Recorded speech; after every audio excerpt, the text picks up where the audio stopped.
We are living in a computer-programmed reality, and the only clue we have to it is when some variable is changed and some alteration in our reality occurs.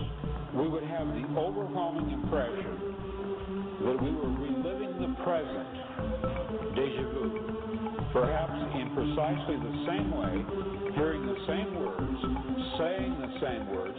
I submit that these impressions are valid and significant, and I will even say this: such an impression is a clue that at some past time point a variable was changed, reprogrammed as it were, and that because of this an alternative world branched off.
Good afternoon and welcome to the third installment of the weekly Free Association Radio Network.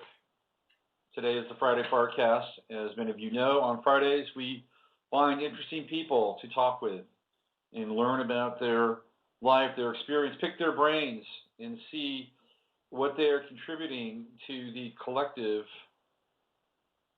movement or theater known as humanity.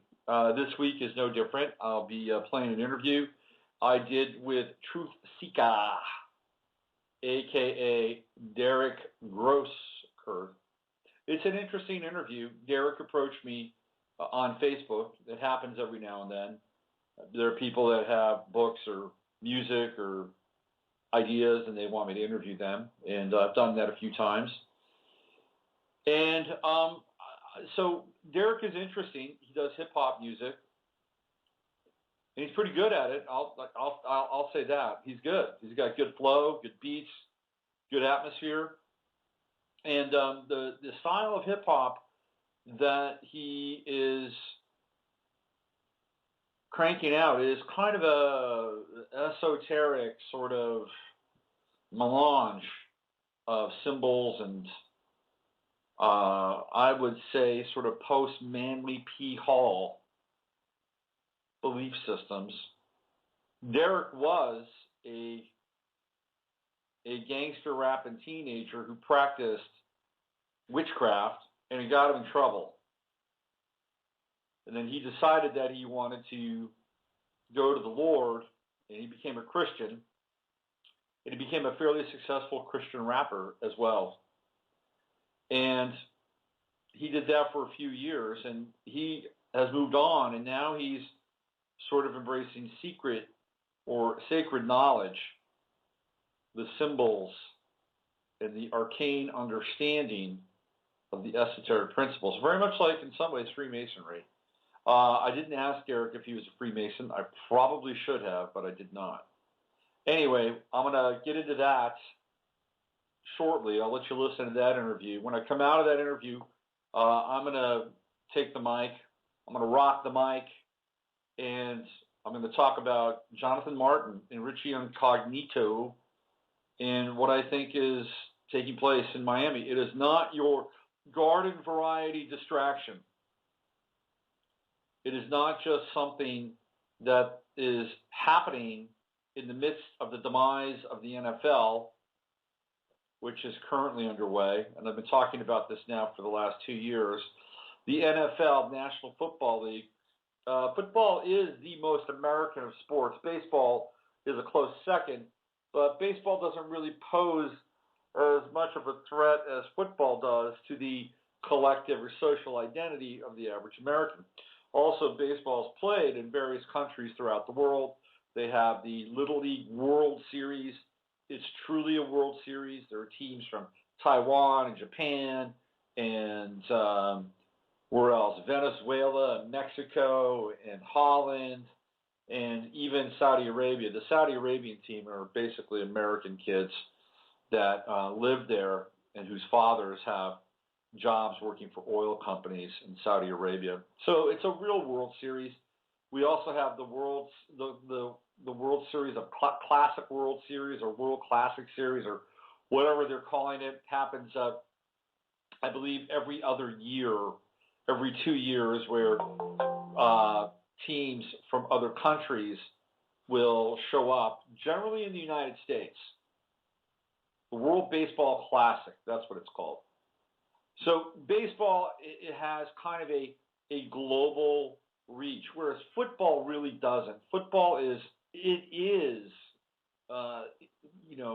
endemically American. They tried to have Football Europe, and it worked for a while, but nobody really went to the games. However, they are pushing football in London. They've played 3 games this year in London and will continue to play more games, and there will be a franchise in London. But in some ways, this also kind of siphons off the Americanism of football, bringing it to London and Wembley Stadium, which is where the American team would play. It would no longer be an American team. By the way, that team will likely be the Jacksonville Jaguars. Jacksonville, if I were you, I would either enjoy your team while you can or stop going to games, because Mr. Khan is going to take them all the way across the Atlantic, probably within the next 2 seasons. I would say 2 years from now. As soon as that lease is up on that stadium, it's cheerio and jolly goodbye, mate. So football is really American, and in order to create a globalized system of governance, aka the New World Order. By the way, did you know that George Bush gave his New World Order speech on 9/11? I think it was 9/11/1990, 9/11/9, if I'm not mistaken. A New World Order, a world where the rule of law supplants the rule of the jungle. I could do George Bush all day.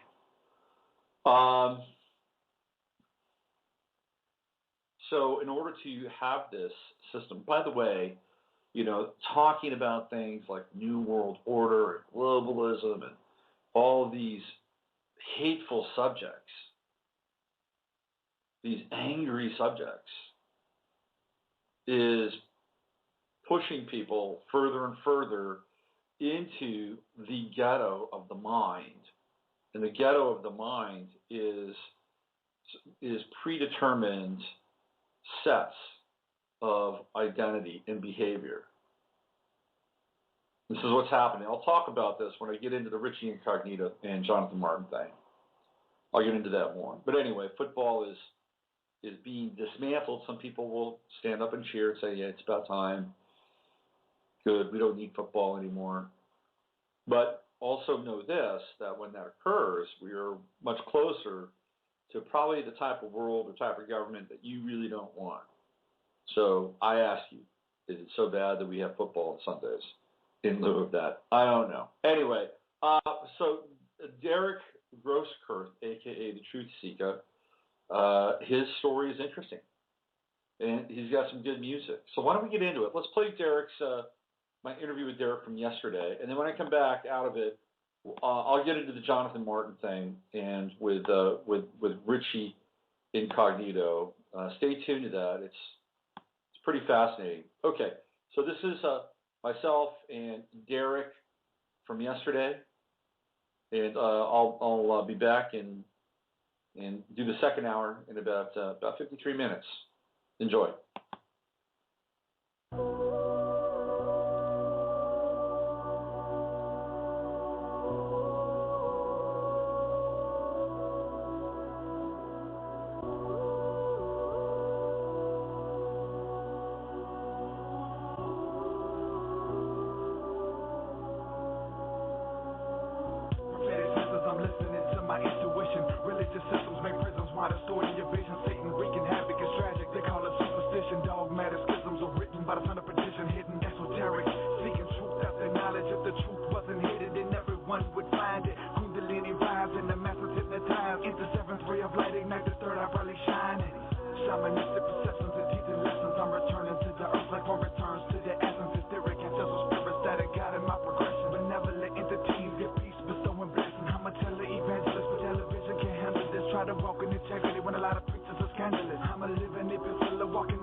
man that heed the words of the prophets. Never put your trust in the government. I'm in tune with the spirit, revealing the prophecies. In my lyrics, you will hear it, I'm fear it, the mysteries. You can find me in my prayer closet, praying on my knees. Speaking to my God, coming clean these bloody streets. It's full of drug money, politics, and full of greed. And they can't trust nobody, not even the police. Most of the churches are corrupt, all they care about is cheese. Like mammon is their God, the love of money, our enemy. Guard your greed, guard your heart, resist temptation, let it feed. We the head and not the tail, them and tail, tall tales. Lost tribes of Israel, the ones from suffer, can't you tell? Concentration camps and jails, Illuminati casting spells on your mind. Dog, it's time that we liberate the rhyme. I got a diamond in my soul, so it's time I let it shine. No man knows the hour, but be aware of the time. Let the kundalini rise and climb up your spine.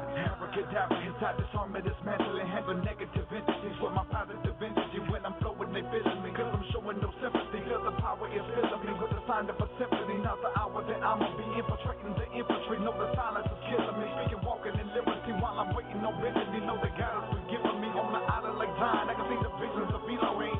Feeling healing vibes as I lace a instrumental. My syllabus simulate minds, giving knowledge to your mental. Speaking life in the form of rhymes as I ride to the tempo. And this phenomenon won't be moved when the wind blow. I'm in the world but not of it, so where do I belong? I'm relying on my fans because the friends are all gone. I'm getting closer to what I see in my dreams. They say that knowledge is dying, I'm finding so it may seem. I know that all life is sacred, this is the truth that I perceive. Learn to share what we have and then there's no need for greed. Put them in a casket, the better can better than using magic. Put it into the man to seek the truth and give it to the masses. They think it's tragic, we smash it while giving y'all the glory. I'm just an example, I only exist to tell a story. My testimony unfolding according to the light. We're transformed in his image until we look like Christ.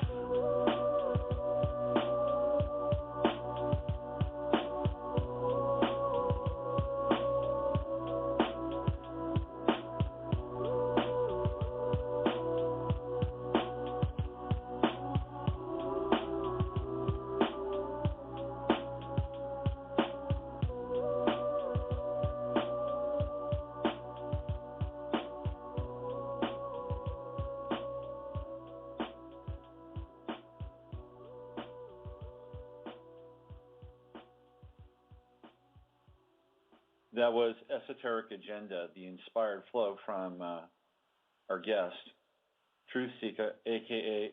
Derek Grosskurth. And that's from his latest record, Spiritual Alchemy. Derek, thanks for calling in and welcome to the show. Hey, man, thanks for having me. So that was pretty smooth. That was a really, I love that, man.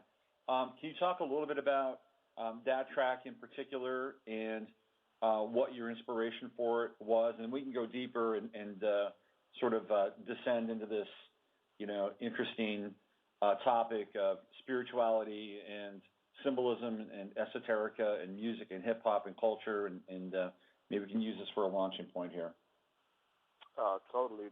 That particular song right there, Esoteric Agenda, is a remix of the song Esoteric Agenda by the Lost Children of Babylon. Very inspired by their work, so definitely check out the original version as well. It's a take on their song, and I'm actually working with their label now. So I was actually inspired by that song as a fan, and I put out some work and submitted it to me up on their label, and basically pushing their movement and stuff like that. So. The song was just released. The video was just released this week, so there's actually a video for it.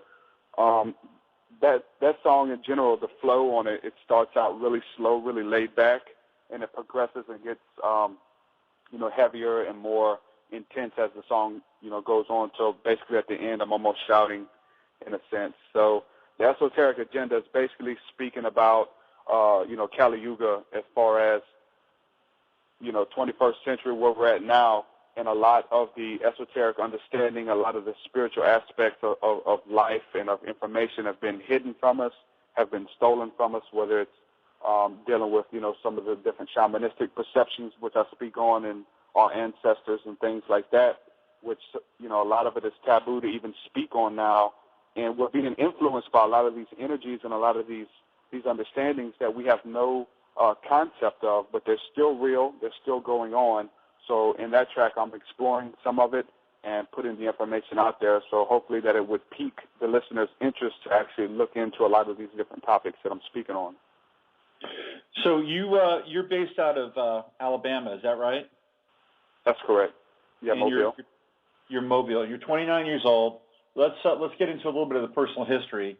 When did you start getting into hip hop? And can you talk a little bit about how it's converged with your spiritual awakening and bringing those two things together? Yeah, totally. Basically, been a fan of hip hop or rap music ever since I was a child. Listening to some of the gangster rap from like No Limit Records, Master P, C Murder, some of the more negative influence type stuff.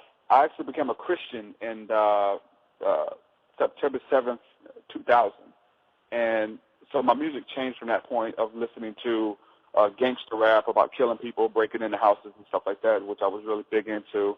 And I kind of changed my life or whatnot, and came to a revelation, a deep understanding and a revelation of who Christ was in my life, and really changed my life. So I changed what I was listening to and actually started doing gospel music, gospel hip hop, about 2004, and did a lot of shows, a lot of outreaches, put out several albums under that. And then within the last 4 years, my understanding started to get a little bit deeper, started asking more questions about things that were taboo when it comes to religion or when it comes to the Bible or church in general. Started asking more questions and started getting a lot more answers. And so I just started incorporating a lot of that into my music, as far as my awakening and spiritual, enlightenment of the different answers I was getting, putting it out there. And it really didn't receive too well with the religious crowd that I had, a big fan base in, for the last, 7-8 years that I've actually acquired. The majority of the people didn't like it. There was a lot of people who did. A lot of people understand it, that this awakening is not just happening with me personally, but this awakening is happening across the board. There's people of all nationalities, of all sects, creeds, of all, religions or whatever. They're all, waking up to this universal understanding that we are all one, we are all connected, that the teachings of the Bible, the teachings of Christ are universal. They're not limited to the Bible. And once you start being able to understand these truths and stuff, you'll be able to understand what I'm talking about and what a lot of the sages were talking about over the centuries. We seem to be in a very interesting time where there's this convergence with the esoteric systems in some ways. And what I mean by that is that on the one hand, there is secret or / sacred knowledge that is and has been withheld from us for a very long period of time. You have the church playing the middleman between humanity and God, and then the franchise, the churchianity franchise of religion and faith, the franchising of faith. So on the one hand, we do understand that there has been sacred knowledge withheld from us. And on the other hand, we're also seeing a type of symbolism in esoteric and arcane and occult knowledge that is being marketed and promulgated in the dominant culture right now. And one only has to look as far as Jay-Z and his adoption of symbols and Aleister Crowley. So you have these two very interesting kind of convergent worlds taking place, and one of them is trying to assert dominance over the other, especially in the commercial marketplace. What's your take on this, Derek? I think a lot of people, when they see those symbols and they try to do their research on them, the first thing they're probably going to come into is a YouTube philosopher, someone who's watched a couple of videos and they think that they're experts on occult knowledge or occult history just because they watched a couple of videos on YouTube, where average, everyday people who are unlearned try to expose or break down the symbolism in Jay-Z's videos or Lady Gaga or Madonna or these type of people. And, what you're going to find out is most of it is negative. They're pointing out all the negativity on it. And then when you actually break down the symbolism for yourself and you read the works of Crowley or you read the works of some of the different philosophers, Manly P. Hall, who are behind some of these movements, you find out that a lot of it is not about satanic worship. You'll find out that it has nothing to do with Satan, has nothing to do with Lucifer, but a lot of it is about awakening, is about self, realization. So I've definitely seen a lot of people promoting the negative side of it. I've actually adopted a lot of these symbols myself, and I get called a Satanist by the church and get called these different names or whatever. But these different symbols that are used are not satanic in their conception, because symbols have no power. The only power that a symbol has over you is the perception of what you've been taught to understand. So when we look at something like the rainbow, for instance, the rainbow is a symbol that's actually within the Bible. It's given to a sign from God that he wouldn't flood the earth by water again. So he basically told Moses or whatever that whenever he seen the rainbow in the sky, that it would remind him of this covenant. So when we see that that rainbow, that's what it's supposed to mean. But now we look at culture and we look at that same symbol, and when somebody has that symbol on the back of their car, or they wear a rainbow on their as a bracelet or something, it actually means that they're homosexual. And so we kind of see how these symbols tend to morph and mean different things to different people. So I think a lot of it, they're using these different symbols or whatever, that they don't mean that they're worshiping Satan or they're following Lucifer, or they plot to take over the world or whatever. But then again, at the same time, I think a lot of people are using symbols like that just because it is taboo, and they know that it will get people talking and it will get people blogging, and it's kind of it's kind of a catchphrase now. It's kind of taking over pop culture, the word Illuminati or things like that. Mm-hmm. Well, there seems to be kind of an aggressive positioning within the marketplace to be able to name, use, and dominate a symbolic import. Like, for instance, Jay-Z turns it into a fashion statement. Now, the whole Illuminati movement has really become kind of a pop cultural phenomenon in some ways. What's your take on that? Well, usually, I could, just go back to where I started looking up a lot of this stuff for myself and see my journey and see where a lot of people are. When you start looking up this stuff, the first thing you're going to run into is different negativity on it, exposing the Illuminati, and the Illuminati wants to take over the world, and the Masons want to kill you, and that's all these crazy theories or whatever, and people have proof and they have all this stuff to back it up. But once you start looking into the information yourself, and you understand that the word Illuminati just means those who are illuminated. The word, people like to use the term Luciferian. Luciferian just means one who is bringing knowledge, bringing light. Knowledge is light. And so, the true light bearers, even for like a Christian who claims to bear the light of Christ, and Christ is the light of the world, I think in the utmost sense of that term, being a light bearer, a Christian would be, in their mind, the true Luciferians, the ones who claim to have the true light of the world. And it has nothing to do with the devil and things like that. But, we see a lot of people who, like I said, have no idea what they're talking about. But when you do find people, whether it's an artist who puts it in their music and not only uses the symbols, but actually breaks it down for you, whether it's YouTube videos or being very open about it in the music, like myself, and there's others out there, John Illuminati Congo. He's actually a Mason himself, and he'll actually, give a lot of the secrets away. And there's a lot of the Masons giving secrets away because of the fascination and the people who think that they are tied in with Satanism or they are tied in with Lucifer worship. So they are letting a lot of secrets out there for just the ordinary people. Well, I mean, that would sort of conform to what Blavatsky talks about as the externalization of the hierarchy, and I believe we are in that time. Look, I get a lot of flack from, I wouldn't say I get a lot of flack, but I've had people that are Christian who will not come on my show because I use astrology as kind of a navigational tool. So I understand this from my own perspective. But I also have to ask you, though, I do, and this is a statement and a question, I do believe that there is a positioning and a power grab going on the planet right now. And it's my understanding through the research and the work that I've done that there are a group of people that will use anything at their disposal in order to bring their agenda forward. And the agenda forward, in my estimation, is what I would call the false Aquarian age or the synthetic Aquarian age.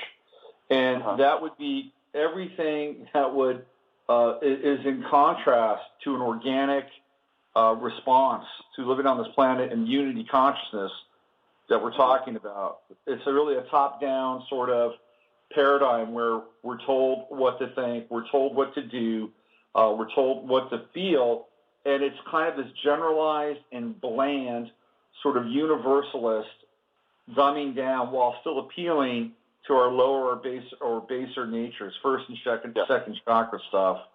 So it feels to me like what we're seeing here is this, there's a conflict going on the planet, and there's this turf war that's taking place. And I can see that in music as well. Again, I'd love to get your take on this and how you kind of work this out in your music. Yeah, I totally agree. I've actually done I did an album called The Fall of Babylon, and it was exposing a lot of that stuff when I was first understanding it. But I wouldn't, call those people personally, as far as my research, I wouldn't call them the Illuminati. I know that's the name that everybody calls them now. I wouldn't either, by the way. Yeah, I wouldn't. It's kind of like they kind of took a term and hijacked it or whatever. I don't even know if they took it. I don't think it's something that they did themselves. Like, hey, we're going to take a term. But no, I definitely agree with. I think we could just look at mainstream music. We look at mainstream hip hop and the consciousness that they're putting out there. They're trying to keep you, like you said, on the the lower level, chakra system where it's just about it's about sex, money, and drugs and rock and roll or whatever, and not asking the higher questions. And they're definitely a tool in the agenda. I'm saying, the mainstream hip hop and the stuff that's promoted. You probably won't hear my music on mainstream radio, because of the different things that I talk about, and it really opposes the opposition. So if anybody's listening to this interview and you think that I'm trying to vouch for the Illuminati system, I'm totally not. I'm just simply saying that a lot of a lot of these symbols and a lot of these names and titles I think are being taken and used or actually being hijacked and actually given to these people. So we're just trying to reclaim these symbols and reclaim these titles and like you said, reclaiming astrology and astronomy. There's stuff in the Bible that is actually for astronomy and astrology, but like you said, you caught a lot of flack from a lot of people. But these same people are under the guise of this imagination that that we don't have to ask questions, that we're going to have everything handed to us and stuff. But I think it really is. There's a lot of free thinkers. There's a lot of people waking up. A lot of them are in Christianity, such as myself. I'm not in Christianity, but I came out of that. That mindset and stuff. And I do catch a lot of flack as well because people still see me as a evangelist and as a Christian rapper type deal. So when I put out this information, a lot of people are actually appalled and, like I said, call me a Satanist and things like that. So it is a system where we have to put our heads out there and we have to stand up for what we believe in, and at the end of the day, I think truth will fight for itself, I think God has our back when we do that. Well, what's really fascinating is that, some of the most knowledgeable and turned on occult researchers are Christians, right? Yeah. Because, they want to see, the devil in action, or they want to see this whole esoteric sort of or occult agenda taking place, and they want to name it, right? I mean, truly, some of these people are brilliant as to how they break it down. And then they step back and they say, well, this is evil and this is of the devil. But and I'm not necessarily disagreeing with that, but it almost feels like it's like symbolic porn or something like that, It's like they'll go out and experience all this stuff, right? Yeah. Well, even just kind of take it a step further when you look at C.S. Lewis and the other guy who, what's his name? It's Tolkien. The guy. Yeah. Tolkien. Yeah. Exactly. They actually release a lot of information in their books and their writings. These were prominent Christian guys who were influenced by a lot of the occult masters and are actually putting it into a way that people can choose. Because when we start using symbols, when we start using names and titles, it freaks people out. And I kind of found out the hard way that way. And that's why Jesus said, don't throw your pearls before swine, because the swine will trample them under, under their feet. So when you start talking to a Christian about, astrology or astronomy, they totally put up a brick wall. But if you can go into the Bible and show them that the prophets of the Bible were called seers, and seers were stargazers, and that there's so much astrotheology in the Bible, and you can show them that in the text, I think it'll break down a lot of walls, because a lot of people, they live and die by that book, and that's fine. There's a lot of truth in there and stuff, but when you can show them that this stuff is written in their own book, that's when you can kind of open up some doors, and they can say, hey, this guy knows what he's talking about. He's done it. He's done his research. I may not even agree with him, but he's done his research, and he has, he's actually onto something, Right. Have you ever run across Professor Griff? Yes. Well, he's had some pretty compelling YouTube videos. He's done I think he's done an hour or two on Alex Jones, and some of the stuff that he talks about has to do with ritual sacrifice within hip hop. And one of the things he mentions, of course, is the death of Aaliyah, and how that was a whole setup deal. And there's a few other incidents where he taps into that. What's your take on that stuff? Okay, there definitely could be a lot of truth to what he's saying, but again, I won't give the secret societies all of it, because it turns into something where people like Professor Griff take everything, and then nothing's natural. Like they say that all the celebrities that passed away, all the celebrities that died were sacrificed. And there's a bunch of them. You go by, prominent rapper Pimp C, who was actually a rapper from the South. He was real big. And, he passed away, and then there's all this speculation that the Illuminati killed him because he was trying to, do better, and he was trying to get away from gangster rap, and he was trying to, take the middleman out of the market and make money for, regular entrepreneurs like himself. And so there's this conspiracy around it, and he's just one example. But, they can't get over the fact, okay, the man died from a heart attack. He loved cocaine. He loved mixing drugs and getting messed up. He lived a party lifestyle. He died of a heart attack. Why can't he just die from a heart attack? Why couldn't he die from a drug overdose?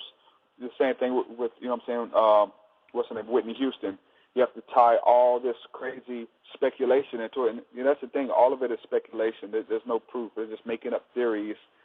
She loved drugs. She was a known crack addict. So there's all this information, and she's been clean for so many years, and she wasn't doing drugs anymore. And so it's all these different entertainers, Michael Jackson, Tupac, all this different stuff, that they were killed and they were outed and taken out by the Illuminati because they were on to something, which, even like with the Leo or whatever, like I said, there could be some truth, because mine is just a theory as well. It's just, I have no proof that, he was up snorting coke all night and his heart exploded. I have no idea what he was doing, so it's speculation. But, I think it turns into something where we're trying to find, the whole conspiracy theory thing has definitely gotten out of hand. And, in retrospect, in a crazy way, where everything is Illuminati, everything is a hidden agenda and things like that. So, I really don't study it anymore. Like I may check out a video here and there and listen to what they're saying, and they do have a lot of good stuff.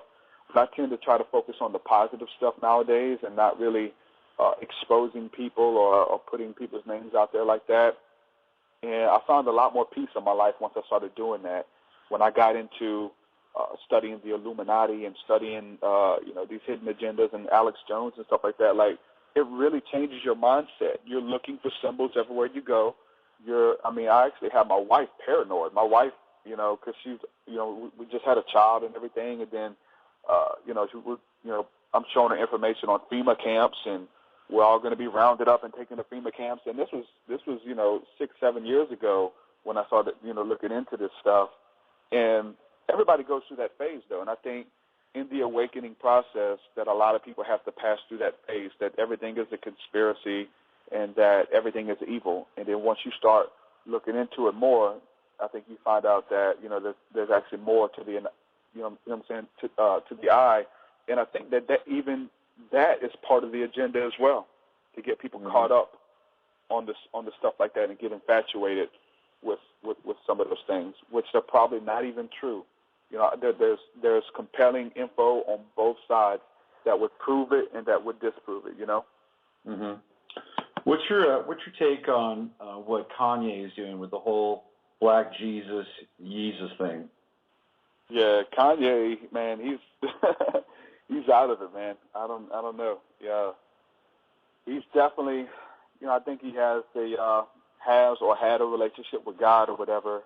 Definitely from his earlier work, Jesus Walks With Me type stuff, and to what he's doing now, I really don't know, man. He uses a lot of symbolism.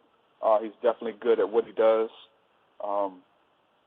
But yeah, when you see that Jesus stuff, it really offends a lot of people. So maybe that's what he's trying to do. Maybe he's trying to offend people. But because right after that album came out, he did an interview. I don't know if you've seen it with Kim Kardashian's mom on her little talk show, and that is one of the strangest interviews you'll ever see.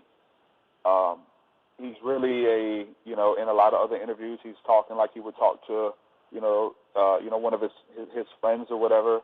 And that interview, he's speaking, trying to speak all proper and changing his voice and I don't know. I think he was doing it either, just for his, her mom because they're married, or he really was trying to paint a picture for himself that he wasn't this bad guy who beats up paparazzi and stuff like that, or talks about, negativity in his music or whatever. Because that interview is really a strange interview once you understand his character, Well, the Kardashians are strange anyway. They just did a tour. Yeah. They just did a tour of Area 51 with Travis Walton, the famous abductee who was featured in that movie Fire in the Sky. I mean, that's just there's all kinds of weirdness. By the way, Mama Kardashian, her maiden name is Hufflin, and she comes from a well-to-do East Coast family that is deeply involved in the publishing industry, a.k.a. Houghton Mifflin. So there's some interesting ties to her background. But I wanted to ask you about the record business in general. You're on a label. Is that an independent label or is that a major label? Yeah, no, it's real independent, and it's basically independent as far as it's really just a promo type deal. As far as it's to a point now where a lot of people are able to do it themselves and do it out the trunk, with the internet, with iTunes and online sales, and being able to make money off of YouTube and things like that. So yeah, I with that whole thing, it's like a partnership. It's not, I haven't signed any contracts and stuff like that, and they don't want me to. So that's the way it's kind of working right now for a lot of underground, artists. And as far as you were saying, as far as the record industry, a lot of them now want you to actually have a buzz yourself. They want you to create a buzz. And there's artists like Hobson, who's actually a pretty prominent up-and-coming underground artist who tried to get signed and actually got signed by a pretty big label, but they didn't, they actually just, let him sit on the shelf and didn't do anything with him.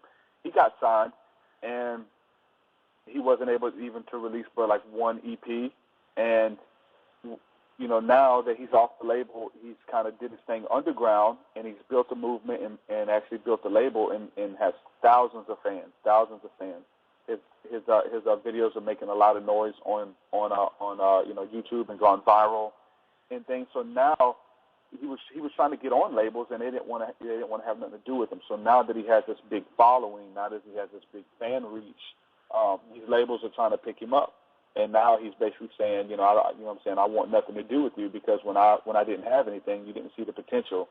So now he's at a point where he doesn't need a label, where they're doing everything themselves. They keep all their royalties, they keep all the profits off of their sales, the T-shirts and everything. So it's really turned into something where the artist can actually cut out the middleman, but they're going to have to do the groundwork themselves, Right.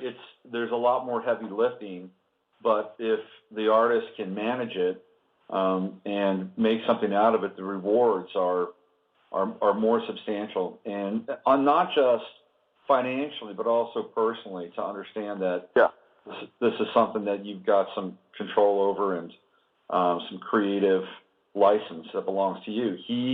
There's a famous saying: you either own the masters or the masters own you. Right? Do you know that saying?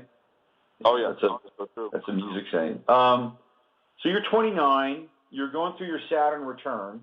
You're part of the Pluto and Scorpio generation.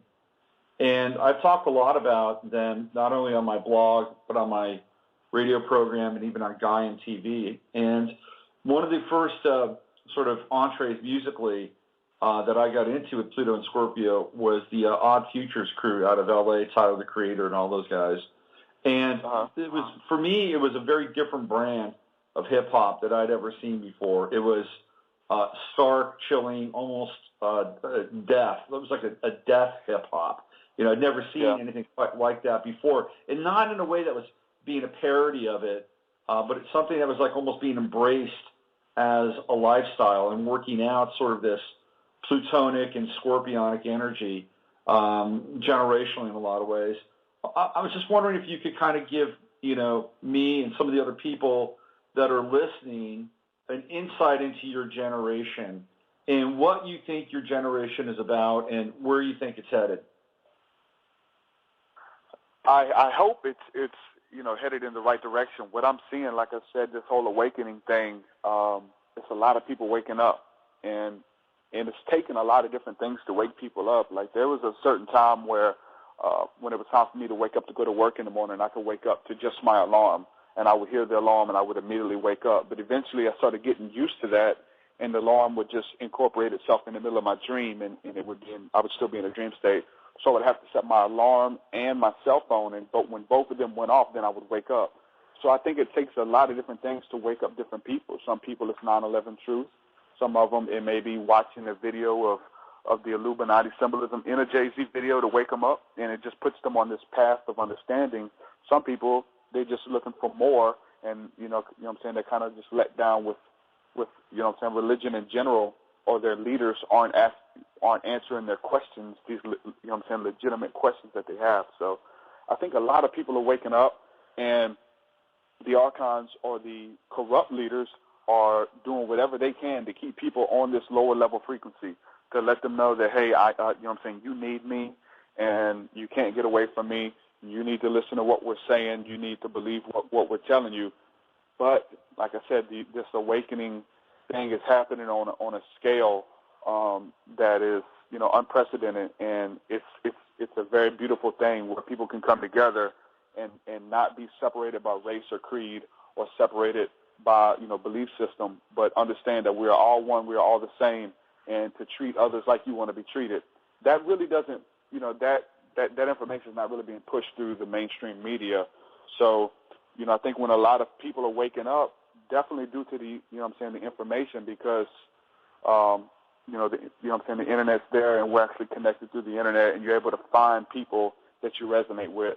If you can't find them locally, you can find them online, whether it's a forum or Facebook or something like that, and people are uniting, people are, embracing creativity and inspiration and things like that. So I think if artists like myself and people just keep doing what they're true to and just be true to themselves, man, that this thing is just going to, organically happen, and it's a beautiful thing. What's your astrological sign, Derek? Capricorn. Capricorn. Okay, so you're in this for the long haul. Let's play another one of your tracks. Let's play it's a Wingardium. Is that right? Wingardium Leviosa. Okay. What do you want to say about this track? That track right there is very special to me. Probably my favorite track on the new project. The title, Wingardium Leviosa, it's taken from the Harry Potter series. My wife and daughter are huge fans of the Harry Potter movies, and I wanted to kind of do something to kind of give them a little shout-out type deal. So the Wingardium Leviosa is a spell that the kids have to learn in school, and it's a levitation spell. for them to be able to make stuff fly, and they practice with feathers and pencils and things like that, and they're actually able to make them fly by mastering that spell. So I kind of took that levitation spell and used it in a sense of, okay, we need to elevate, we need to levitate spiritually and mentally. So I took it in and kind of shaped it into that sense. So when you hear, when Guardian Leviosa, it's about elevation, it's about levitation, but not physically, but spiritually and mentally. All right, Wingardium Levioso by Truthseekah, and we'll be back in 4 minutes and 10 seconds and find out a little bit more about Derek and what his plans are for the future. There are 4 brainwave states. Beta is the conscious mind, alpha is the creative and meditative mind, theta is the dreaming mind, and delta is where the higher self is. Elevate your mind until you're taken to another place. If you seek your find and then levitate to a higher state. Move past the negativity and let's erase the hate. Embracing whatever will come along and fade away.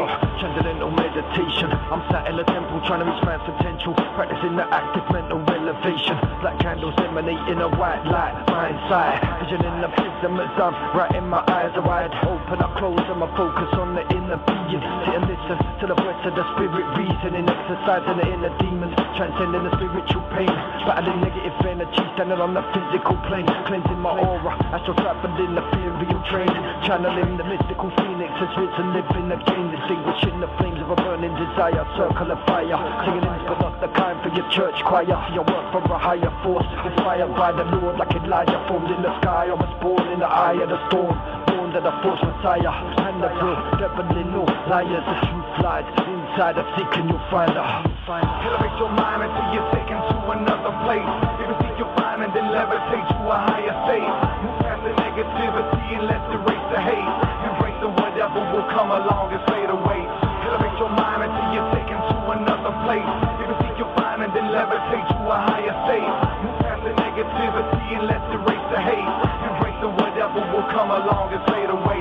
Never let you keep me here in this prison that you built for me. Let it be known that I do not fear and I won't back down so gracefully.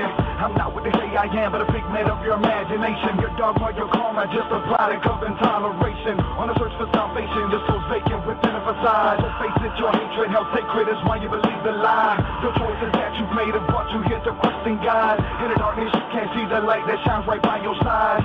Excommunicated, now my only friend of spirit. Speak to me when I'm lonely and understand the way that I'm feeling. My sanity say I'm losing, I swear to God the stars are moving. The truth that's hidden in plain sight and revealed within the movies. Maybe this sounds foolish, it's cool, it's the way you do this to demonize human beings and pray that they come to ruins. It's true and it's my desire that fire will burn away your fears. So know that God is love and there's a reason that it brought you here.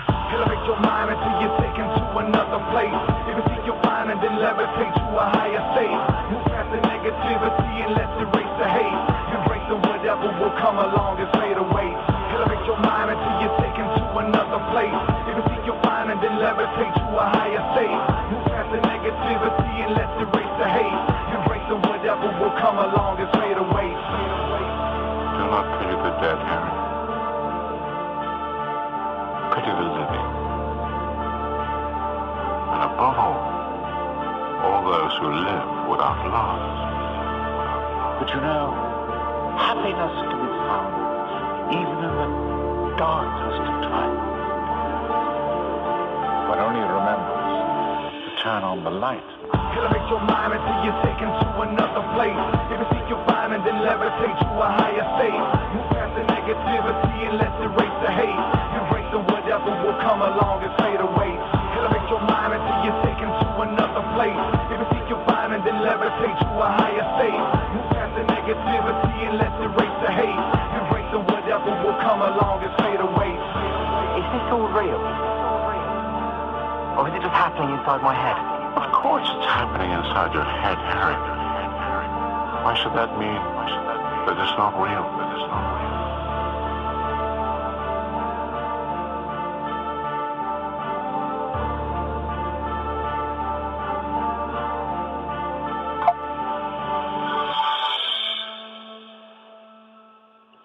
Nice stuff there from Truthseekah. How old was your daughter? My daughter is 9. She just turned 9 2 weeks ago. Okay. So we have kids right around the same age. My son is 9. He turned 9 in March. Very cool. What does she think of your hip hop experience and making music and all that stuff? Well, she grew up, coming to a lot of different of the church concerts with me that I did over the years, and having fun or at the same time being drugged to them, So, I don't really stay busy as much anymore as far as doing a lot of gigs, because I was doing a lot of stuff back in the day. So I really kind of calmed down with that, and I just do a lot of stuff out of my home as far as recording, doing different promo stuff on the internet. I haven't done a lot of live shows with my new material, so I'm definitely looking to do more. So but I haven't done any yet. Mm-hmm. So if people want to find your music, they can go to your website, right? Yes. Yes, it's truthseekahmusic.com. Truth SEEKAH music.com. Truthseekahmusic.com. Okay, that's one place. You're also on Facebook. You've got a lot of friends on Facebook. You've got almost 5,000 friends on Facebook. I think you've maxed out over there, right? Yeah. Yeah. That's great. Yeah. I've also got a fan page too. So it's just the facebook.com/Truthseekah. So if you just search that, you'll be able to find me. Okay, and of course, your music is available on iTunes and other online outlets. I went to eMusic. I found some of your earlier stuff there, so it's available there as well. Any future plans, Derek? You got anything cooking? I'm actually trying to finish up writing a book right now. Just writing a book about my dealings with the occult, as far as in a negative sense. When I first got into it as a teenager, getting into witchcraft, Satanism, and black magic and stuff. So, writing a book speaking about that and how I transformed over to Christianity and found Christ, and what I'm saying, that sense, and that all that happened in 2000. So I'm actually writing a book about that. I started writing it 8 years ago, and I put it down, and then it's just kind of surfacing back up. So something that I just need to go ahead and put out there. So you were involved in witchcraft and Satanism at one point? Yeah, I was. Yeah, as a teenager, the very negative type stuff. Yeah. Yep. And so now, can I ask you how you got into that? Yeah, really just being fascinated with it as a kid, and listening to a lot of dark music as far as like Metallica and things like that as a child, and then getting into some of the darker stuff as far as like Marilyn Manson and stuff, and listening to a lot of stuff he was saying, and then really infatuated with horror movies and the supernatural. And there was a movie that I watched called The Craft back in the mid-'90s that really did something within me to just kind of hoping that it was true, hoping that there was something more to life and that there was a spiritual realm that existed. And then when I started getting into the witchcraft type stuff, reading the Satanic Bible and getting into Wicca, starting to research a lot of this stuff. And there was a guy who was basically a warlock who lived close by. A lot of the teenagers would hang out over there.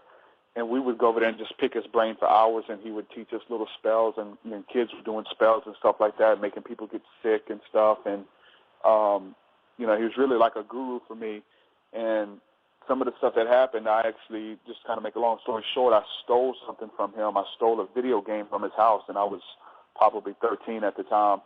And when I did that, they actually found out that I did it, and there were some guys who got up, and they went in the back room and did some type of little ritual, and had these different entities chasing me, and went to my girlfriend's house at the time, and I was in the bushes. Me and a buddy of mine were getting ready to go to her house and hang out, but we didn't want nobody to see us.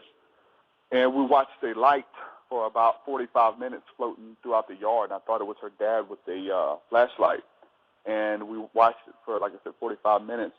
Then all of a sudden, this big shadow that was about 8 foot tall, and the closest thing I can describe what it looked like a camel, like an 8 foot tall camel, ran past me and my cousin and knocked us both down to the ground and disappeared. And so when that happened, it scared the hell out of me. But at the same time, it was like, man, this is real. This guy had some type of protection spell or some type of elemental, is what it was. It actually came after us and knocked us down to the ground to get its stuff back, and a lot of crazy stuff started happening after that. But I went down a really dark road myself, trying to seek after that stuff the wrong way, and I was a real negative person. So kind of like when I came in, to the light and gave my life to Christ, I kind of left all that behind me, and some of it now is resurfacing, not in a bad way, but looking at it in the, in the true light, and understanding that there's a lot of truth there. But I was a real negative person, stealing from people, robbing people, doing drugs, fighting, those type of things as a teenager, and mixing these different occult principles in with it really opens up doors and leads you down a road that can be very scary to go down. Mm-hmm. So obviously you had a fair amount of exposure to symbolism in language, spellcraft. Oh, by the way, that movie, The Craft, I mean, those 4 young women in that movie, right? I mean, that was pretty seductive. I mean, I could see where, a young guy watching that movie with 4 young witches, that would be actually kind of, that'd be a turn on. I mean, so not only are you getting the kind of the occult symbolism and this intrigue about using these powers, but you're an adolescent guy, and these 4 foxy young witches are practicing the craft. I think it could be very, very, very effective in terms of getting people to think along those lines. But you had some contact, some deep contact with the symbolism and the language. How much of that symbolism and language has bled through to what you're now experiencing with the more esoteric matter that you use in your lyrics and I guess in your life as well? Yeah, right now I'm really trying to get over the negativity part of it, as far as me telling my story about coming out of witchcraft and coming out of the occult. Telling this story for over 10 years, and so people refer to me as that guy. I was a Christian evangelist. So now I'm talking about things that are a lot more similar, using occultic terms and words and symbols and things like that, and understanding that the word occult just means that which is hidden, and that we understand that which is hidden by some which is hidden to some is openly shown to others, and to really try to alleviate some of the fear. So I'm catching a lot of backlash. Those 5,000 friends that are out on Facebook, if I try to share something, a lot of those are people who followed me as a Christian minister. So when they hear some of the new music and they see some of the symbolism, there's a lot of negativity affiliated. So right now I'm still in that phase, in that process of moving on and letting go of certain people and letting go, because I'm not the same person that I once was, doing lectures for kids and warning people about some of the stuff that I'm now affiliated with, which is not a bad thing. I definitely painted a picture that it was something bad, but I'm definitely painting the picture now that it's all about intention. It's all about what you're seeking to do. When we talk about prayer and meditation, meditation is not evil. Meditation is not demonic, but those in the church world would say it is. It's a tool, just like, praying. Praying's not evil, but if you're praying to Satan, if you're praying to demons, then that prayer becomes an evil, negative prayer. But if you're praying to God, you're meditating on the higher things of above, then it's something beautiful. It's something which is awesome, So it's kind of trying to undo a lot of things that I've done as far as painting these pictures and stuff. And, I still warn people about it, man, because it's like I said, it's about intention, and you don't need to play with this stuff at all. Like, if you're a real negative person, you don't need to, start trying to deal with entities or looking into shamanism and things like that. You got a lot of stuff that you need to learn, and you need to come in contact with before you take that next step. I was a 13-year-old punk, getting into this stuff. So I got hurt. I got hurt really bad. I was losing my mind at the time and had entities talking to me that I couldn't see, and at certain times I could see them, and I really had nobody to talk to. So that's when I heard about Christ and I knew about him, and I ran as fast as I could, away from that stuff. So now it's resurfacing, where it's just about truth. It's not about dogma. It's not about religion. It's not about the occult. It's not about witchcraft. It's just about truth. And there's a lot of things that need to be addressed about these different spiritual realities that are influencing us, that we can do stuff to influence them. We can open and shut doors. We can speak things into existence. And these principles are in the Bible.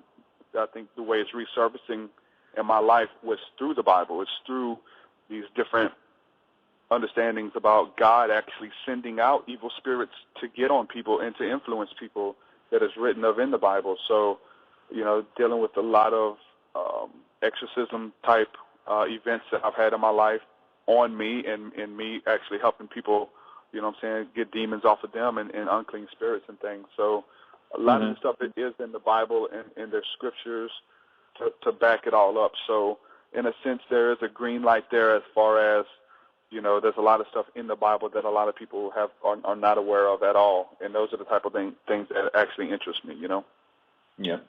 Real quick, we only have a few minutes left here. In your interactions with the warlock down the block, did you find that Satanism was much more common and prevalent in rural America or suburban America than people might realize?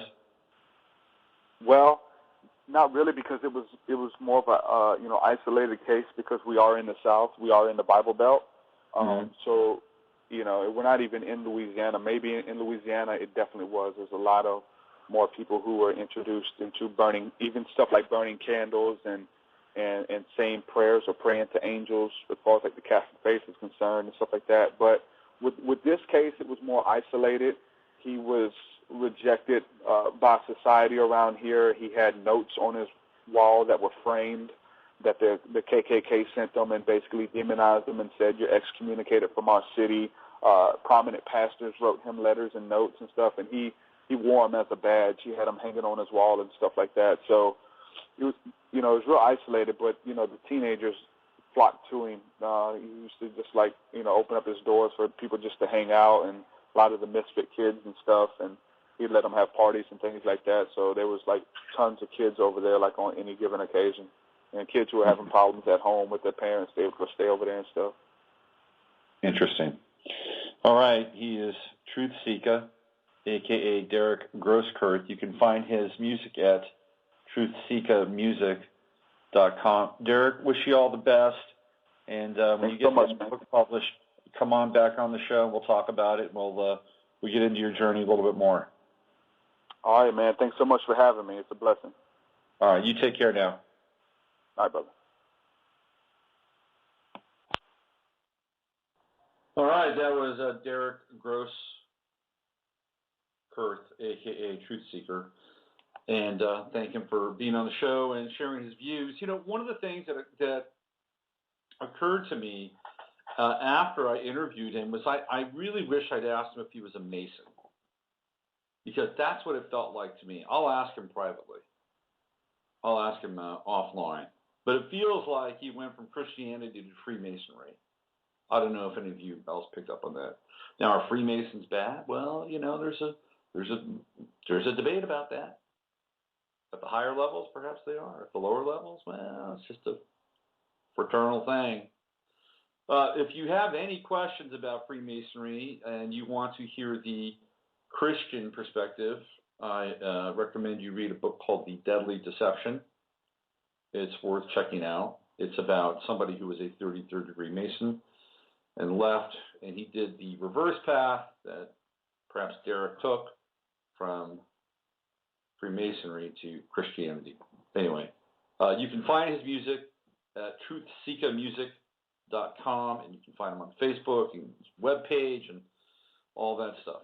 He's an interesting young guy, and Pluto and Scorpio going through those religious, esoteric, occult changes in life, as I guess we all do at some point along the way. Man, it has been a hot and heavy weekend here, or day here, on Facebook. Yeah, so very funny stuff. Funny stuff. What's going on out there with you? What's happening in your world? What's taking place? Let's. There's somebody who's been listening for a little while. Let's wonder who they are, why they decided to call in. Hello there. Oh, hello. You still don't Tessa. know my phone number. Hi. So, what did you think of that interview? Oh, it's awesome.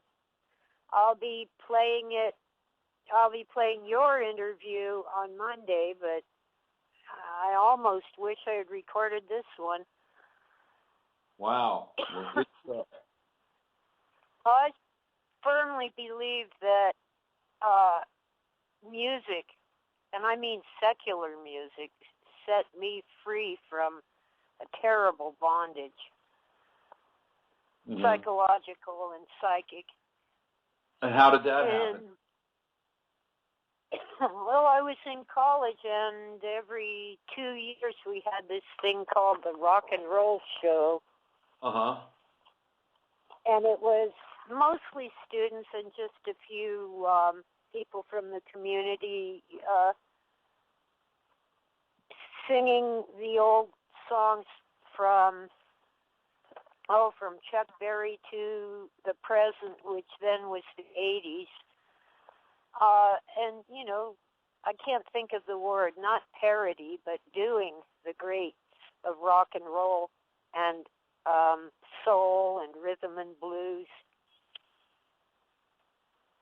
They even did Benny Goodman once. Anyway, he was a good man, that Benny Goodman.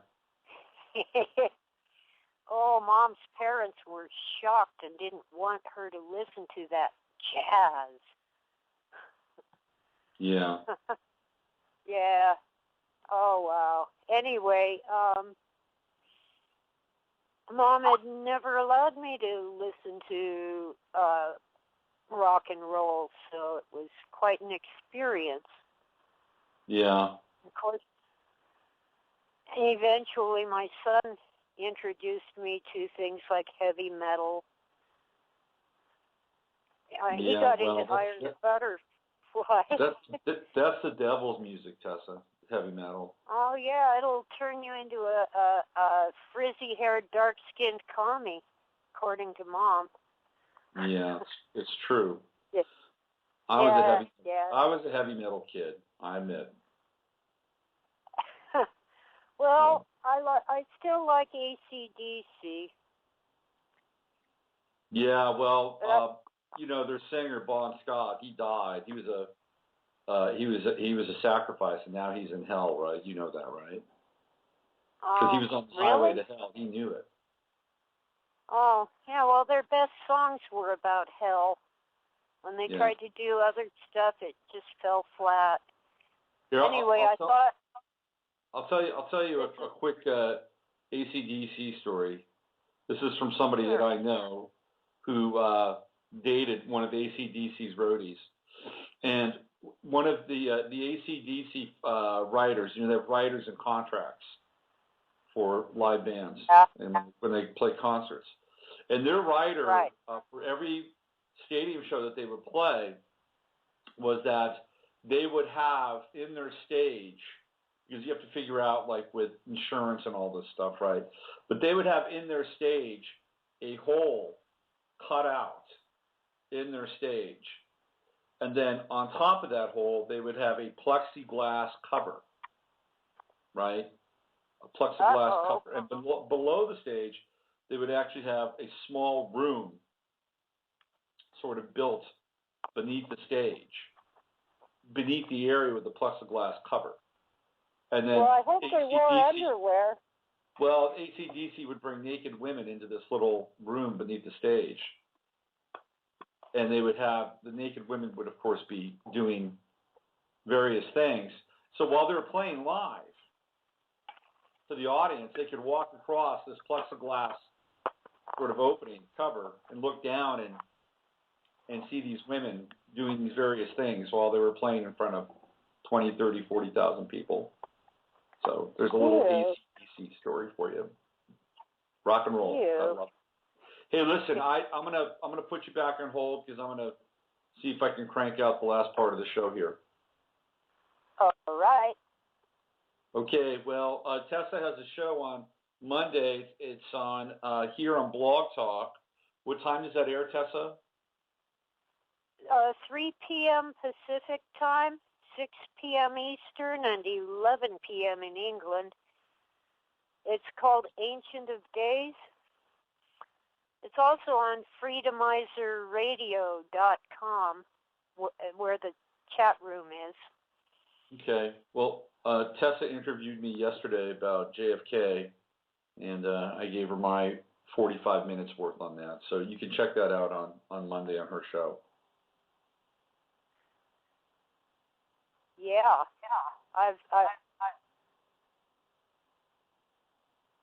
Uh-oh.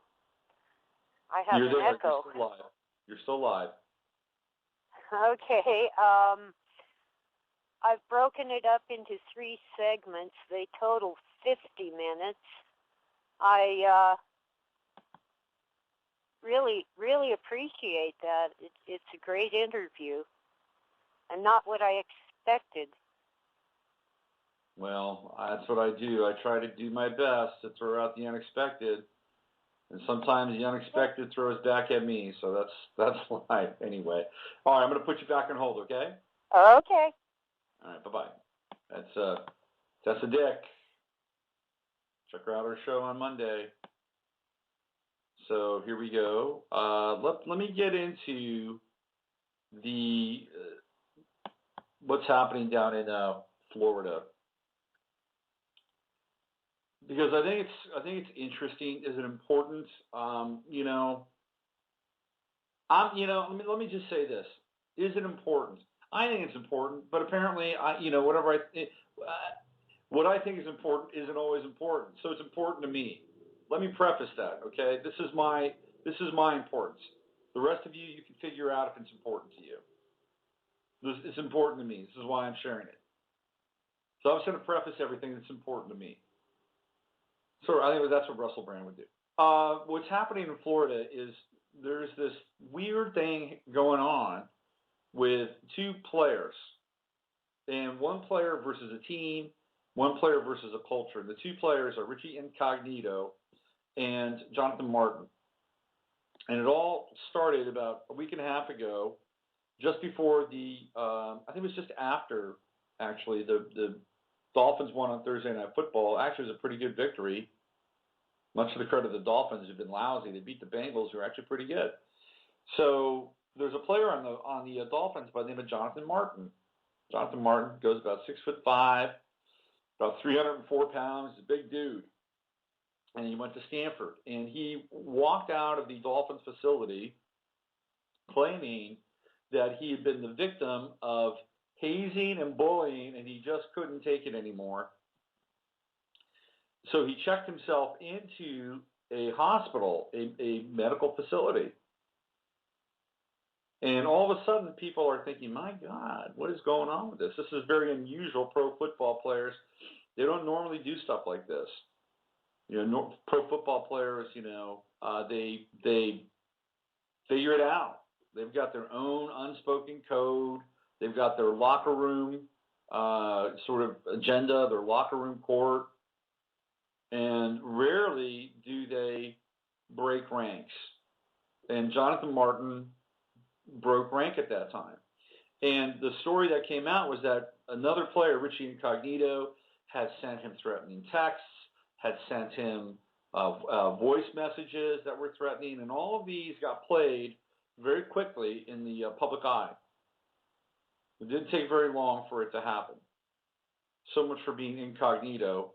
All of his stuff went out there, and it didn't sound good. I talked about it on last Friday's show. It didn't sound good on the surface. So there's a rush to judgment. The Dolphins suspend Incognito immediately, and we begin to look at his past and examine where he came from, his checkered past, all this other stuff. Meanwhile, Jonathan Martin is the victim, and we cannot question the victim's position. Can't do that. So what happens is that this goes on for a few days, over the weekend, and then Monday, the silence broke, and the Dolphins locker room started to talk about the whole situation.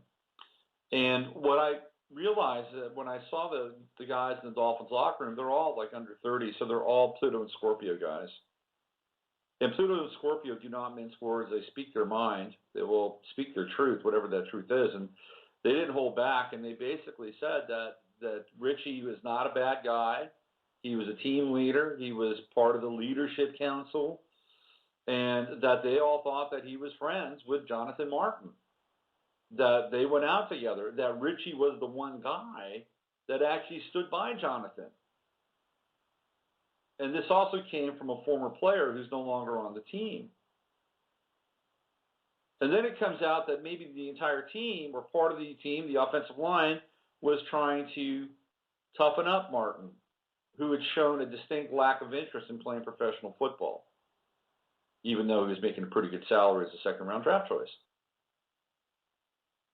So now the team begins to rally behind Incognito. It's very strange. I mean, it's like nobody came out and said, "Yeah, Richie did this. Richie acted alone. Richie's a bad guy."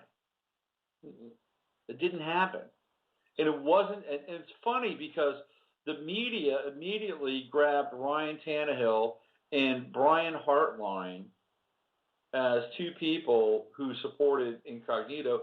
Both Tannehill and Hartline happen to be Caucasian, like Incognito. I don't know if this was intentional, but there were African-American teammates who came out and said something very similar. Across the league, the narrative at first was in support of Jonathan Martin, and then it quickly shifted, and then the league narrative went more towards the Incognito side of things. So you have the locker room, the people that played with both these guys, basically saying, "Hey, Richie didn't do anything to this guy." But what's happening is now Richie Incognito's past is being brought up and dredged up into the press. He's being tried again, before the rest of us, tried in the public eye. And so I decided to look at Jonathan Martin. Who is he? Where did he come from? Well, he comes from Southern California. He was, I believe, born and raised there, and went to a very prestigious private school. I think it's called Harvard Dominguez Hills, and it is a private school. I think it's a feeder school for the University of Harvard. And his father, Gus Martin, went to Harvard. And there's a whole tradition of Martins that have gone to Harvard. Now, before I get into Gus Martin, and it's interesting, you'll find what I'm about to share interesting, which I think you will. Remember, this event is taking place in Florida, right? Miami. Does the name Martin ring a bell? Was there anybody in recent memory from Florida by the last name of Martin that strikes a chord in your consciousness and your memory? How about Trayvon Martin? So now we have two Martin experiences. Then we have two potential cases of stalking, bullying, endangerment. Certainly with Zimmerman came up. It was a big part of the being tried in public, just like George Zimmerman was. He was tried in public. There were people at NBC lost their jobs because they rigged news. They rigged news and evidence to paint George Zimmerman out to be a racist. That was one of the first things that came out on NBC News. And people lost their jobs over that. That's a fact. It's not supposition. NBC never did a retraction. NBC never did an apology. So here we're having something very similar happen with Richie Incognito. That he's being portrayed and tried as a racist and hateful, a bully. And by the way, it is another Martin Now, they're not related, but it's interesting. Jonathan Martin has Chiron, 0 degrees Gemini, and there's all kinds of weird parallels, like mirrors that show up around his life. And I'm writing a piece on it right now, so I'll get into it later on the site. But so we have this, right? It's going on, it's taking place. It's becoming much bigger. It's becoming politicized. And it's becoming politicized in the light of what happened in Los Angeles last week. LAX, all CIA and CIA, right? You know the name. Whatever that event was labeled a domestic terrorist because he had his little manifesto pinned to his lapel. Just like, in the midst of, all that rubble at World Trade Center 1 and 2, they managed to find the passport of one of the terrorists, right? Or just before, it's amazing how this happens. It's like, they've got the rental car at Logan Airport, and there's the Quran with the parts of the Quran that are underlined, that represent, the terror attack. It's amazing how these people wear their badges, right on them or close to them. Anyway, so we have this event, and now all of a sudden terrorism is not about Muslims. It's not about Arabs. It's about Paul CIA and CIA and what he represents, and talking about the New World Order, the Federal Reserve. You see, this is where it's all getting contextualized. And so now we have, in the wake of that and the solar eclipse, we have what's taking place with Richie Incognito and the Miami Dolphins and Jonathan Martin. And it would not be a stretch to think that Richie Incognito would transcend the bully status and become, in some ways, a domestic terrorist. Could it not? Could we not be looking at the morphing of bullying and the definition of bullying to morph into terrorism? I don't think it's that much of a stretch at all. Now, what's interesting, and here's where the weird kind of Gemini stuff kicks in, all right? I've already talked about the Martin thing, Trayvon Martin, Jonathan Martin, Florida. There's also Gus Martin, his father. Gus Martin teaches at Cal State Dominguez Hills in Los Angeles. He has 9 books out. He started writing in 2004. He has 9 books out, and they are all based on terrorism. They're based on terrorism. He's become an expert on terrorism since 2001. His first book was a compilation of articles that were written in the wake of 9/11. He's been published by Sage Press, which is a progressive / social justice publishing company. And I believe now it's in Santa Barbara, at least the woman that owns Sage Press. She lives in Santa Barbara. I don't know if it's still based out of there. It could be New York. But he's got 9 books on terrorism, the nature of terrorism, and a lot of the books, at least 3 or 4, also have appendices or have sections solely devoted to the Department of Homeland Security, and how the Department of Homeland Security is this viable network which will help us identify the terror threats, work with local authorities, all this other stuff, right? And these books are not cheap. These books are upwards of $60. Some of them are $120, $140. So these books are going to universities. They're going to think tanks. They're going to police departments. These books are quite expensive. I'm sure Professor Martin is making a nice little stipend on the side from them. But it's fascinating to see that his father is very tight with the whole what I would call anti-terror apparatus of this country. Now, is it just coincidence that this young guy, who now has a very powerful lawyer, who's saying there's more things about the Dolphins and Richie Incognito, is it just coincidence that this is all taking place and that his father just happens to be in this position, publishing these books? I don't know. Perhaps. Or perhaps there might be something more to it. If it's a coincidence, it's certainly a strange one. And I have no doubt that through his father's connections, that there would be a great deal of leverage when it would come to using the political machine and even the media to politicize this issue. He also spent time as a aide in the office of Charles Rangel, who's I believe he's a senator from New York City. Either Senator Con. He's been around forever. Scandal. A lot of scandal follows Mr. Rangel. Anyway, so his father, again, does a lot of publishing work on terrorism and anti-terrorism, the nature and the culture of terrorism, in the Department of Homeland Security. And by the way, Richie Incognito does a lot of work for Operation Homeland. So we have Homeland Security and we have Operation Homeland.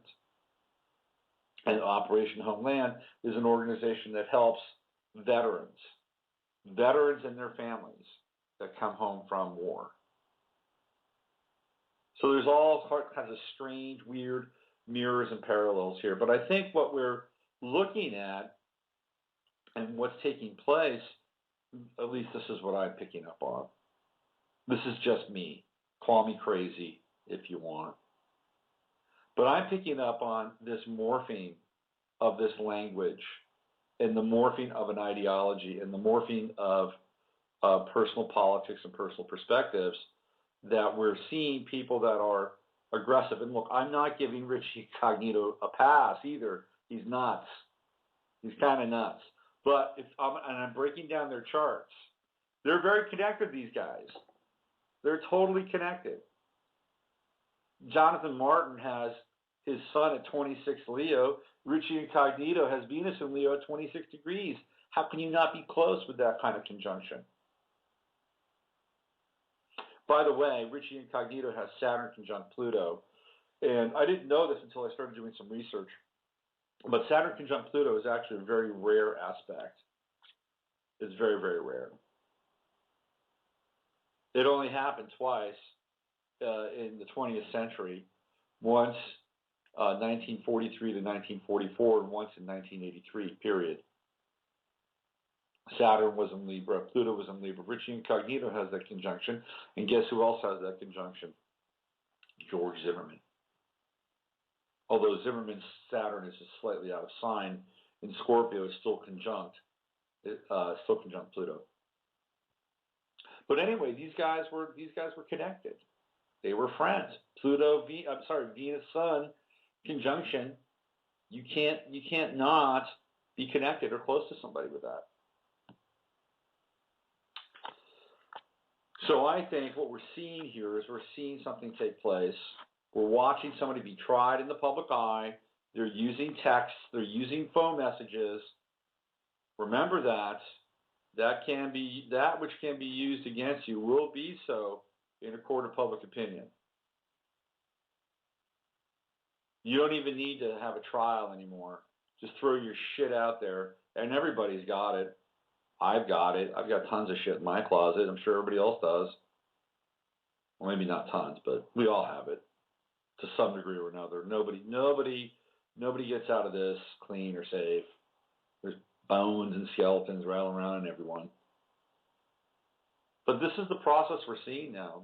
He didn't even have a chance to defend himself or go, whatever. He didn't have any chance at all.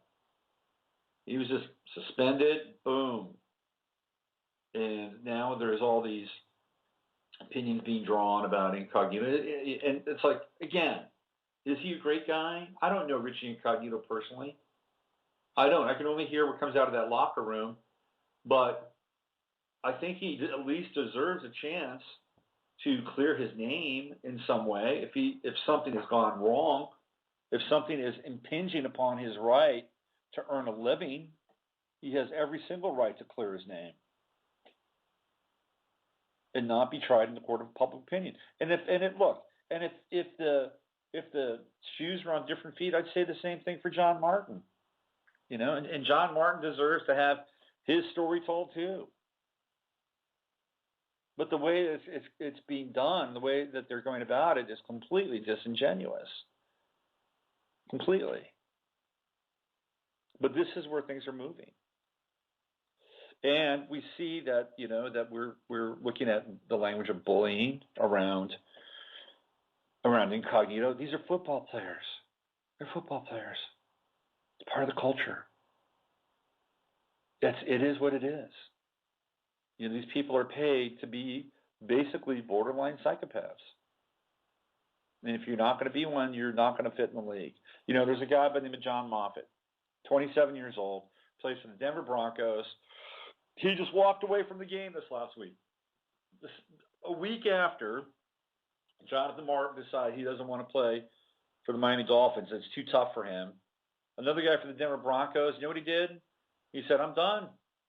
I'm going to take my paycheck. I'm going to give it back to the Broncos, because that's what happens. Once you leave, you're done. They don't pay you anymore. You only get paid to play. He's done. He walked away. Said, I've had enough. I want to get up in the morning. I want to enjoy my life. I want to be with my kids. I want to be with my family. I'm over it. I'm done. Now, that is a responsible attitude to a sport that you may not be into anymore. He just said he was over. It was through. Instead of creating some weird psychodrama that we're all being put through now. And unfortunately, it's coming down to race, because Martin is black. I think he's mixed, but it's coming down to race. And Richie Incognito is white. We're seeing more of the divide and conquer, more of the polarization. And, we're looking at a very powerful and impactful movie that's about to hit movie screens all across the country, 12 Years a Slave. And when we see that and the images of that begin to reverberate and come into the vox populi and the collective narrative, the whole issue of race is going to go to another level. And, look, I think that we need to have a really open discussion at some point. It's like we have to move on. We have to figure out a way to move on from this. But what happens is, and look, I don't want to cast aspersions on anybody's experience, because it's very personal, both from a family level or generational level, personal level. You don't know till you walk in another man's shoes. I firmly believe that. But there's something about therapy that I think can be extremely self-defeating. There are other people that have come to this conclusion, and that therapy can work at times in very good short bursts. But extended therapy has been proven to not necessarily be that effective. And the reason why it's been proven to be not that effective is because people revisit the trauma over and over and over again, and they become stuck in the trauma or caught in the trauma and addicted to the trauma. That there is actually a series of mechanisms that take off in the brain, fires all the brain chemistry, the neuropeptides, the neuroreceptors, and people become used to that. And so it's hard to heal and move on from the trauma if you are constantly revisiting it, even if it's from a different angle. So I think at some point, humanity has to move beyond the trauma. We have to. We cannot continue to revisit the trauma. Never forget is not necessarily the best thing all the time. So I don't know how we're going to do it, but if we want to move together as one species, as one race, as one very unique patchwork of creation, where everybody has their own individuated and special contribution to this experience, we have to move on somehow. Because if we keep replaying the trauma will always exist. And I'm sorry, that's my philosophy. And again, that's my philosophy. For other people, it may not be. They may have a different point of view. I've learned this from Russell Brand, by the way. It's a very good technique.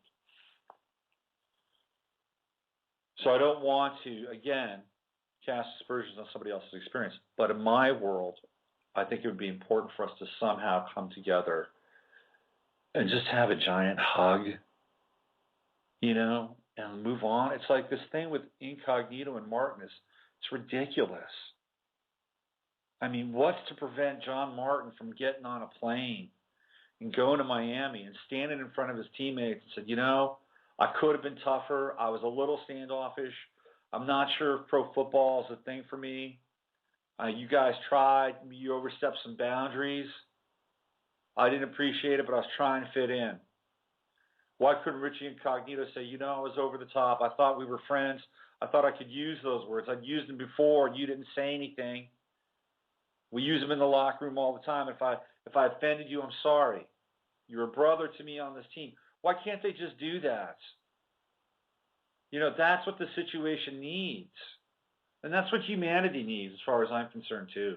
We got to pull this thing together, because there are people that are pulling us apart. And they're using every opportunity they can. All right, I think I'm going to end on that note. Go back into Facebook and get all fractious and frictional. There's a lot of fractious and frictious nature in Facebook today. I'll be back on Monday, and we'll do the mashup. More astrology on Wednesday. Friday, who knows? Who knows what will show up here from 12 to 2 Central Time in Austin, Texas, where the only flag in the Union flies at the same height as the American flag. Who knows? I do know. How about that? Ken Goffman, a.k.a. Are You Serious, will be on with me for at least an hour next week. And we're going to talk about Mondo 2000. And we're going to talk about what that magazine was about, why it's important. And Ken will have tons of interesting stories. Ken is a fascinating guy. So don't miss that. And I'm sure I'll have at least one more other guest as well. All right. That's it. Thank you all for tuning in. Thank you, Derek Truthseekah Grosskurth, for being on the show today. Use your head to discern what's real, your heart to stay open to what's possible. This is Robert Phoenix. Have a great weekend. We are living in a computer-programmed reality, and the only clue we have to it is when some variable is changed and some alteration in our reality occurs. We would have the overwhelming impression that we were reliving the present, déjà vu. Perhaps in precisely the same way, hearing the same words, saying the same words. I submit that these impressions are valid and significant, and I will even say this: such an impression is a clue that at some past time point, a variable was changed, reprogrammed as it were, and that because of this, an alternative world branched off.